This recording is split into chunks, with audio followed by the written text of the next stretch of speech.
Hello students. आज के video में हम लोग गुणनखंड और अभाज्य गुणनखंड में क्या अंतर है इस बारे में जानेंगे।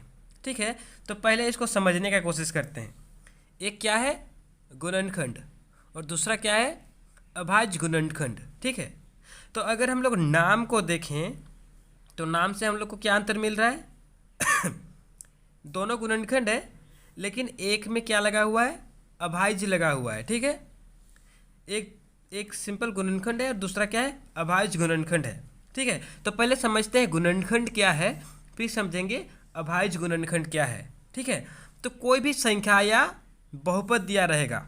ठीक है, कोई भी संख्या या बहुपद, जैसे मान लेते हैं हम लोग एक संख्या 12 लेते हैं। ठीक है, तो ये जो संख्या 12 है इसको किसी अन्य संख्या के गुना के रूप में लिखेंगे। ठीक है, जिसका गुणनफल 12 होगा। तो इसको हम लोग कैसे कैसे लिख सकते हैं, 12 को क्या लिख सकते हैं, 12 बराबर होगा 1 गुना 12 लिख सकते हैं, 12 का 12 हो जाएगा। ठीक है, इसको और कैसे लिख सकते हैं, इसको हम लोग लिख सकते हैं 2 गुनी 6। ठीक है, और कैसे लिख सकते हैं, तो इसको हम लोग लिख सकते हैं 3 गुना 4 और भी लिख सकते हैं 4 गुना 3, लेकिन फिर यही हो जाएगा। ठीक है, तो ये क्या हो गया 1 गुना 12, 2 गुना 6, 3 गुना 4।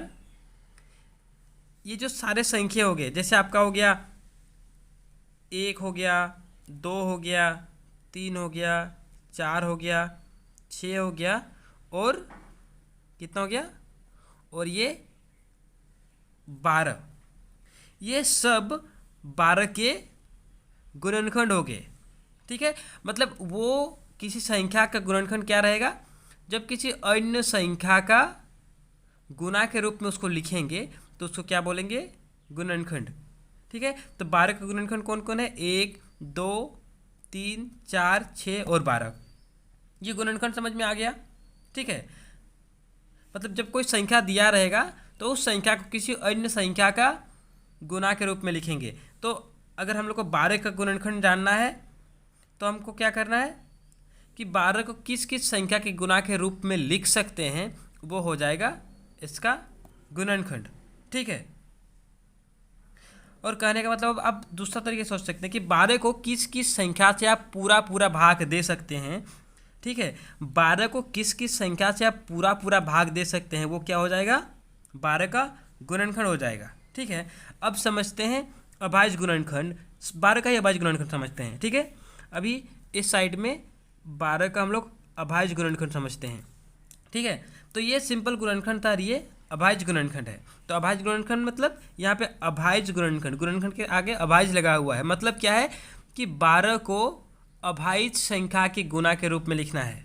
ठीक है, 12 को अभाज्य संख्या के गुना के रूप में लिखेंगे तो वो क्या कहलाएगा 12 का अभाज्य गुणनखंड। उसको कैसे करते हैं, अब ये देखो ये 12 है, 12 को अभाज्य संख्या कौन कौन सा है आपका, मतलब वैसा संख्या जिसका सिर्फ 2 गुणनखंड रहता है उसको अभाज्य संख्या कहते हैं, आपको पता होगा।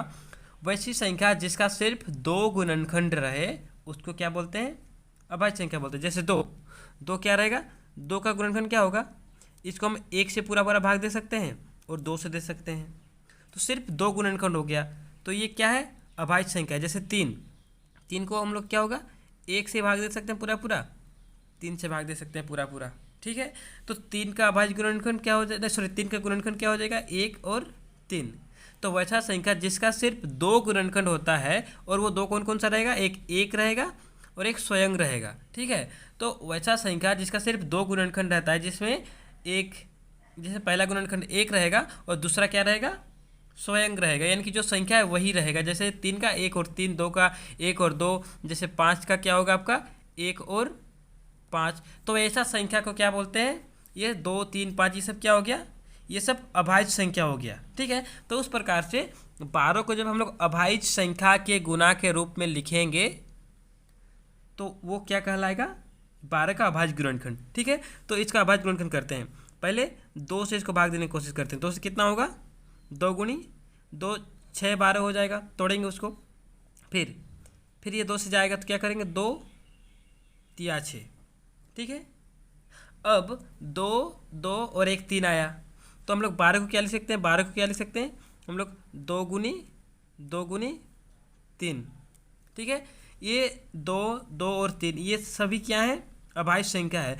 तो जब किसी संख्या को अभाज्य संख्या के गुणा के रूप में लिखते हैं तो वो क्या कहलाता है, उसका अभाज्य गुणनखंड कहलाता है। ठीक है, और जब ये गुणनखंड क्या है, जब किसी संख्या को किसी दूसरा संख्या के गुणा के रूप में लिखते हैं, जैसे ये 1 गुना 12, 2 गुना 6, उसमें वो अभाज्य भाज्य से फर्क नहीं पड़ता है। जब भी किसी अन्य संख्या के गुणा के रूप में उसको लिखेंगे तो वो कहलाएगा गुणनखंड, और इसको जब अभाज्य संख्या के गुणा के रूप में लिखेंगे तो वो कहलाएगा अभाज्य गुणनखंड। ठीक है, उम्मीद करता हूँ आप लोग को ये समझ में आया होगा। बहुत ही सिंपल है, एक है गुणनखंड, एक है अभाज्य गुणनखंड। गुणनखंड मतलब किसी अन्य संख्या के गुणा के रूप में उसको लिखेंगे, और अभाज्य गुणनखंड क्या है, किसी अन्य अभाज्य संख्या के गुणा के रूप में लिखेंगे। ठीक है, इसमें ये अभाज्य संख्या आप लोग का रहेगा, इसमें अभाज्य नहीं रहेगा, मतलब इसमें अभाज्य भाज्य दोनों रहेंगे, इसमें सिर्फ अभाज्य रहेगा। ठीक है, उम्मीद करता हूँ ये वीडियो आप लोग को समझ में आया होगा। अगर वीडियो समझ में आया, अगर आप लोग को ये वीडियो पसंद आया तो अपने दोस्तों के साथ इसको शेयर करें, लाइक करें, और हमारे चैनल को सब्सक्राइब कर लें, क्योंकि मैं आगे इसी प्रकार से अलग अलग टॉपिक पर वीडियो बना के आपको सिखाता रहूँगा। Thank you.